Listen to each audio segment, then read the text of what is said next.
Hey there, busy bees. Ever wondered how you can whip up a delicious dinner in just 5 minutes? Well, today, I'm gonna show you 5 quick, easy, and mouth-watering dinner ideas that'll save you time and energy.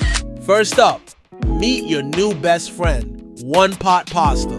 Cook your pasta, throw in some marinara sauce, cherry tomatoes, and grated mozzarella, and boom, dinner is served. Next, let's get sizzling with grilled chicken fajitas. Slice those chicken breasts, toss in some bell peppers, cook for a few minutes, and serve with warm flour tortillas. Add your favorite toppings like sour cream, avocado, and salsa. Quick, easy, and oh so tasty. Feeling like something exotic? Try our shrimp and vegetable stir fry. Just cook some shrimp with broccoli, carrots, and bell peppers in a wok with a dash of soy sauce. Serve over rice and you've got a flavor-packed meal. How about a breakfast-inspired dinner? Scrambled eggs with smoked salmon and avocado toast.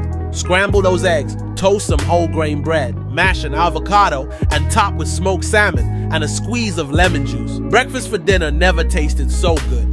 And now for the star of the show, spicy tuna poke bowls. Mix high-quality tuna with soy sauce, sesame oil, and a pinch of red pepper flakes. Serve over greens topped with avocado, pickled ginger, and sesame seeds. It's a flavor explosion. There you have it, 5 delicious dinner ideas in just 5 minutes or less. Try them out and share your experiences in the comments below. And don't forget to check out my other video for more quick cooking tips. Thanks for watching, and I'll see you in the next video.